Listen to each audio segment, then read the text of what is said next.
Hello दोस्तों, हमारा ये नेक्स्ट वीडियो है सुनामी, है ना। सुनामी टॉपिक के साथ में ज्योग्राफी का ये वीडियो है, 8वां वीडियो है, अर्थ वीडियो। जैसा कि मैंने आपको पहले वीडियो में ज्योग्राफी के वीडियो शुरू करने से पहले ही बता दिया था, पहले वीडियो में, कि 8 वीडियो आने हैं हमारे। पृथ्वी की आंतरिक संरचना, भू संचलन, चट्टान, और इन तीनों के कॉन्सेप्ट के बेसिस पे प्लेट विवर्तन की सिद्धांत, और उसके बेसिस पे भूकंप, ज्वालामुखी और पर्वत रचना, और लास्ट सुनामी। तो ये 8वां वीडियो जो लास्ट है आपका पृथ्वी से रिलेटेड, वो है सुनामी, भौतिक क्रियाओं से रिलेटेड, है ना। तो भू आकृति विज्ञान का ये लास्ट वीडियो सुनामी। अगर एक साथ एक चीज़ और बताना चाहूँगा कि अगर आपने मेरे प्रीवियस वीडियो नहीं देखे हैं तो देख लीजिए, ताकि आपको सुनामी हो चाहे पर्वत रचना वो सब समझ में ईजिली आ पाए। चलिए ठीक, सुनामी होती क्या है। सुनामी पहली बात तो जापानी शब्द है। जापानी शब्द क्यों है? क्योंकि जापान में बहुत ज़्यादा आती है। जापान में बहुत ज़्यादा क्यों आती है ये आगे वीडियो में बताऊँगा, लास्ट तक बता दूँगा मैं आपको, है ना। फिर बीच में ही आ जाएगा वैसे तो, अब सारी प्लेट संचलन जब पढ़ेंगे आप। तो देखिए सुनामी में क्या है। सुनामी एक जापानी शब्द है। मतलब क्या होता है, इसका अर्थ क्या होता है कि बंदरगाहों की ओर आने वाली समुद्री तरंग, है ना, व्यापक रूप से आने वाली बड़ी बड़ी तरंग। फिर इससे क्या होता है, जनधन की हानि होती है, और जनधन की हानि होती है इसीलिए इसको, ये तो घटना नहीं है, ये प्राकृतिक आपदा है ना, ये प्राकृतिक आपदा है। वास्तव में भूकंप टिटाड़ उत्पन्न होती है, लेकिन क्या भूकंप आना जरूरी है, या भूकंप नहीं आएगा तो क्या सुनामी जैसी कोई चीज़ आ जाए तो उसको सुनामी रहेंगे नहीं रहेंगे, है ना। अगर भूकंप एक रीज़न ना हो और सुनामी जैसी लहरें मिलें कहीं पर देखने को मिलें, तो क्या उसे सुनामी रहेंगे, ये भी आगे बताऊंगा मैं, है ना। तो सुनामी है क्या, पहले तो ये समझिए। सुनामी है बंदरगाहों की ओर आने वाली समुद्री तरंगें। लेकिन वही चीज़ है कि भूकंप टिटाड़ उत्पन्न होती है, लेकिन क्या महासागर हर भूकंपी, देखिए दो क्वेश्चन आपके दिमाग में आने चाहिए कि क्या सभी भूकंपी महासागरीय क्षेत्र में सुनामी उत्पन्न होती। हर भूकंप जहाँ पर आ रहा हो महासागरीय तल पर क्षेत्र में, उसको सुनामी कहेंगे या नहीं कहेंगे, पहला ये। और दूसरा मैंने अभी आपको बताया था कि क्या ज़रूरी है कि भूकंप आए ही उसी को सुनामी कहेंगे, है ना। दो क्वेश्चन तो इनको समझने के आगे क्वेश्चन जो है ट्राई करेंगे। पहले आप देख लीजिए कि आपको जब मेंस में सुनामी लिखना हो तो आप कैसे लिखेंगे, है ना। जितना आपको समझाया है उसको राइटिंग भी मैं अपने हर वीडियो में बताता हूँ कि राइटिंग आप कैसे करेंगे। तो इसमें भी देखिए, सुनामी क्या है, एक जापानी शब्द। सुनामी एक जापानी शब्द है जिसका संबंध बंदरगाहों की ओर आने वाली समुद्री तरंग से है ना।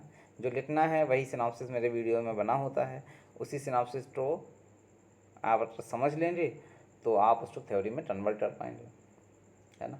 तो सुनामी एक जापानी शब्द है, इसका संबंध बंदरगाहों की ओर आने वाली समुद्री तरंग से। वस्ता भूकंप टिटाड़ उत्पन्न होने वाली वैसी समुद्री तरंगें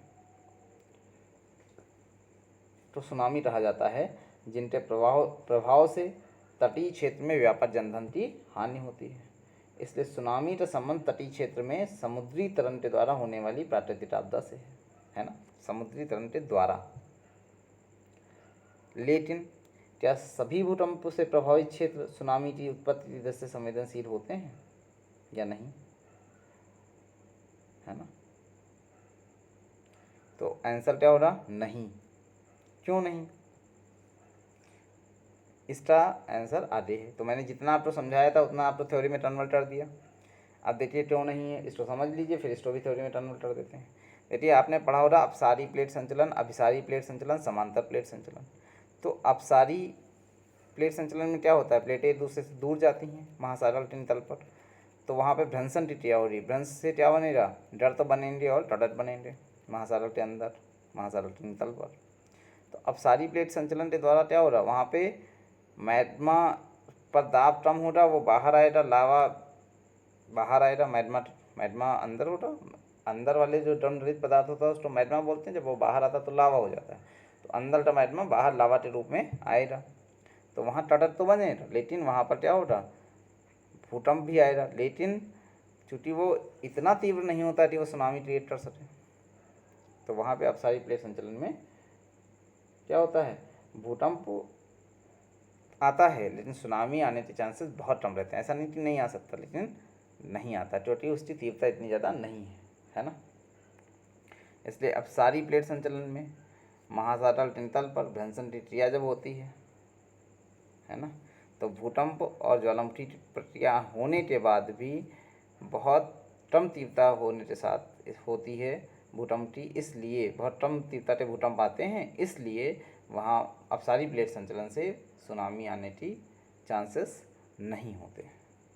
ये संभावनाएं बहुत कम होती हैं, बहुत क्षीण होती हैं। लेकिन जब अभिसारी प्लेट संचलन होता है तो अपसारी प्लेट संचलन 3 टाइप का होता है, महासागरीय महाद्वीपीय, महासागरीय महासागरीय और महाद्वीपीय महाद्वीपीय। अब आप कहेंगे महाद्वीपीय महाद्वीपीय यहाँ नहीं लिखा, 2 ही लिखे हैं। तो 2 इसलिए लिखे हैं क्योंकि महाद्वीपीय महाद्वीपीय में सागर है ही नहीं, और सुनामी तो सागर की घटना है, पानी की घटना है, वाटर यहाँ है ही नहीं महाद्वीपीय महाद्वीपीय में, तो वहाँ कहाँ सुनामी आ जाएगी। तो इसलिए 2 ही लिखे हैं। महासागरीय महाद्वीपीय, तो महासागरीय महाद्वीपीय में क्या हो रहा, अपसारी प्लेट संचलन हो रहा, और महासागरीय प्लेट नीचे भी जाएगी, क्षेपित भी होगी, लेकिन वहाँ भूकंप भी आएगा और ज्वालामुखी भी आएंगे, लेकिन वहाँ पर सुनामी नहीं आएगी क्योंकि जल कहाँ है, एक ही तरफ का है, और क्षेपण कहाँ हो रहा है, महाद्वीपीय में हो रहा है। महाद्वीपीय के ऊपर तो वाटर है नहीं, तो वहाँ पे क्या हो रहा, सुनामी नहीं आएगी। फिर है महासागरीय महासागरीय, तो महासागरीय महासागरीय में क्या होता है, बहुत तीव्र आते हैं। क्यों आते हैं, क्योंकि वहाँ पर जो दोनों तरफ से वाटर है, दोनों प्लेटें टकराएंगी, है ना, और दोनों प्लेटें जब टकराएंगी तो दोनों तरफ से जब वाटर होगा तो वहाँ पे भूकंप क्या होगा, सुनामी क्रिएट करेगा। तो आप देखेंगे प्रशांत महासागर के पूर्वी भाग में ये यूरेशियन प्लेट के और इंडो ऑस्ट्रेलियन प्लेट के पश्चिमी साइड में कौन कौन से द्वीप हैं, जापान द्वीप समूह है, फिलीपींस द्वीप समूह है, इंडोनेशियाई द्वीप समूह है। तो वहाँ पर क्या होते हैं, भूकंप भी खूब आते हैं, ज्वालामुखी खूब आते हैं, खूब हैं ज्वालामुखी, और सुनामी भी वहीं देखने को मिलती है। देखिए 2004 में भारत में सुनामी आई थी, तो वो कहाँ पर क्रिएट हुआ था, कहाँ पे सुनामी क्रिएट हुई थी, इंडोनेशियाई द्वीप समूह में, है ना। और जापान में कब आई थी, 2011 में आई थी। तो जब जापान में 2011 में आई, जापान द्वीप समूह में, और 2004 में जब भारत में आई थी और इंडोनेशिया में आई थी, तो कहाँ पे आई थी, आसियान देशों में आई थी, तो वो कहाँ पे क्रिएट हुआ था, इंडोनेशियाई द्वीप समूह में हुआ था, है ना। तो महासागरीय प्लेट सीमांत में सबसे तीव्र सुनामी आती है ना। कैसे लिखेंगे इनको, देखिए मैंने आपको वहाँ पे छोड़ा था, इसी क्वेश्चन पे छोड़ा था, लेकिन क्या सभी भूकंपीय महासागरीय क्षेत्र में सुनामी उत्पन्न होती है, तो नहीं होती। तो अपसारी प्लेट सीमांत की बात शुरू हुई थी, तो अपसारी प्लेट सीमांत से हमको आपको एक्सप्लेन करना है। देखिए,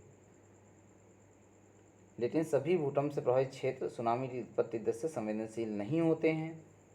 जैसे समुद्र तट से दूर अधिक गहराई में महासागर के नितल पर भ्रंश घाटी के समीप अपसारी प्लेट सीमांत पर आने वाले भूकंप से सुनामी रूपी तरंग के उत्पन्न होने की संभावनाएं कम होती हैं, क्योंकि वहाँ पर आने वाले भूकंप कम तीव्रता के साथ में आते हैं।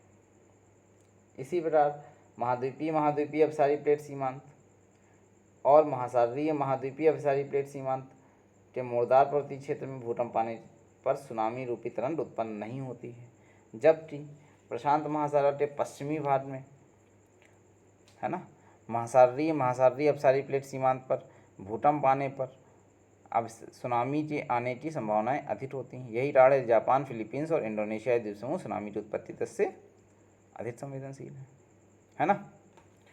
फिर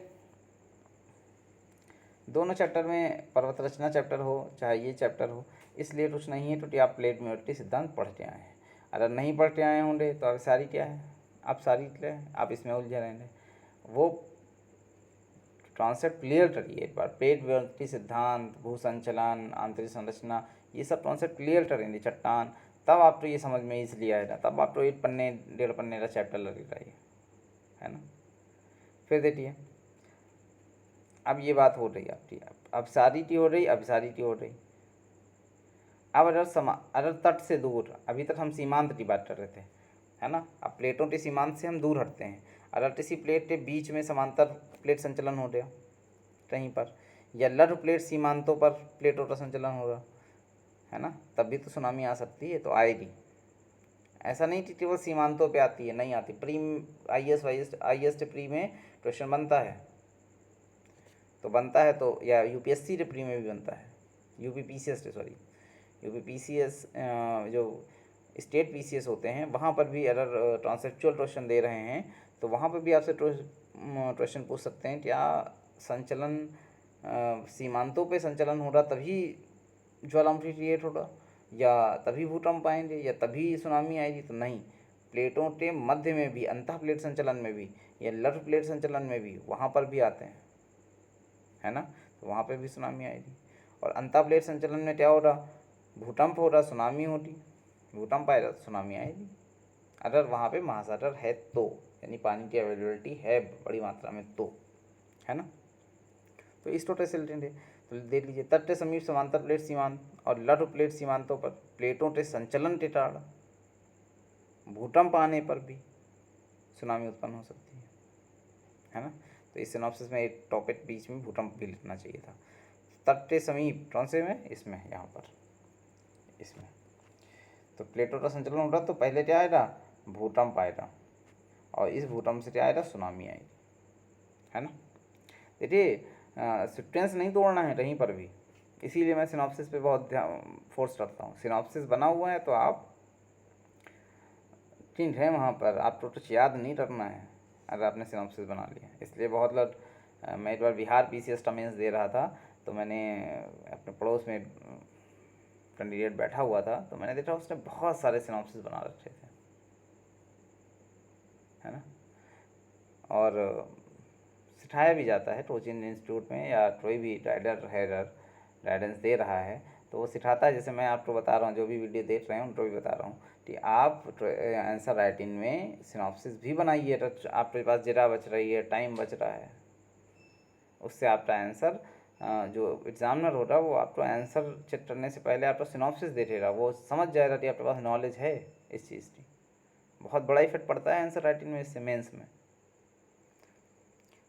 है ना। तो और लास्ट जो बचा है उसकी बात करते हैं, प्लेट सीमांत से दूर, है ना। वहीं पर प्लेट सीमांत से दूर अंतः प्लेट ज्वालामुखी प्रक्रिया से प्रभावित क्षेत्र में भूकंप आने पर भी सुनामी की उत्पत्ति होती है। अब एक क्वेश्चन जो मैंने आपसे बताया था, कि आप भूकंप जरूरी है सुनामी आने के लिए, या भूकंप नहीं हो रहा और सुनामी जैसी कोई प्रोसेस हो रही देखने को मिली, तो क्या उसे सुनामी कहेंगे? तो नहीं, क्या नहीं कहेंगे? तो हाँ कहेंगे। अगर सुनामी की उत्पत्ति का मूल कारण भूकंप है, लेकिन अगर बाह्य कारकों के प्रभाव से समुद्री तरंग की तीव्रता अधिक हो जाने पर तटीय क्षेत्र में जनधन की व्यापक हानि होती है, तो ऐसी घटना को भी सुनामी कहेंगे। जैसे मान लीजिए समुद्र में कोई आपने परमाणु बम डाल दिया, किसी देश ने परमाणु मिसाइल डाल दी, तो वहाँ पर क्या होगा, रेडिएशंस के साथ में बहुत बड़ा विस्फोट होता, तो वहाँ हो सकता है कि प्लेटें टूटें, भूकंप भी आए, और उस भूकंप से और उस बड़े विक्षोभ से जो वहाँ पर डाली रही न्यूक्लियर बम है, न्यूक्लियर मिसाइल है, उससे वहाँ पे जो विक्षोभ क्रिएट हो रहा, उससे क्या हो रहा, बहुत बड़ा विचलन हो रहा इसमें समुद्री तंत्रों, समुद्र में, और उससे बड़ी बड़ी समुद्री लहरें उत्पन्न होंगी जो सुनामी का काम करेंगी। तो ना अपसारी, ना अभिसारी, ना अंतः प्लेट, बल्कि बाह्य क्रियाओं से भी सुनामी की उत्पत्ति की जा सकती है ना। सुनामी में बस इतना सा ही है। हमारा जो अगला वीडियो हो रहा जो रफी का, वो मेट्रोलॉजी से रिलेटेड हो रहा, मौसम विज्ञान, है ना। तो मैं आपको बता दूं कि मौसम विज्ञान जब आप पढ़ेंगे तो वायुमंडल, मौसम, जलवायु, ये चैप्टर पढ़ेंगे, और जब आप ये चैप्टर पढ़ेंगे और बहुत अच्छे से पढ़ेंगे तो उसके आगे आप समझ पाएंगे कहीं पे वनस्पति कैसी है ना, कहीं की सॉइल कैसी है, तो आपको रटना नहीं पड़ेगा, कहीं पे पवनें कैसी हैं, है ना। तो अगले जो चैप्टर आएंगे आप जुड़िए हमारे साथ। बादल, पवन, वर्षा, आर्द्रता, तापमान, ये सब आपको पढ़ने को मिलेगा और एक सिस्टमेटिक वे में पढ़ने को मिलेगा। इसलिए आप जुड़िए, सब्सक्राइब करिए हमारा चैनल, नोटिफिकेशन ऑन करिए, बेल आइकन पर क्लिक करिए ताकि आपको तुरंत हमारे वीडियो मिले। लगभग हर एक दिन की टाइपिंग पर हमारे वीडियो अपलोड होते हैं, है ना। तो आई होप कि आपको वीडियो पसंद आ रहे होंगे। आते हैं अपने नेक्स्ट वीडियो के साथ में जल्दी ही, ज्योग्राफी के साथ में, और जीएस भी डबल करने की कोशिश करूँगा मैं। टाइम की कमी की वजह से ऐसा नहीं हो पाता है, लेकिन फिर भी एक दिन की टाइपिंग पे वीडियो आपको 100% मिलेगा। Thank you, thanks for watching.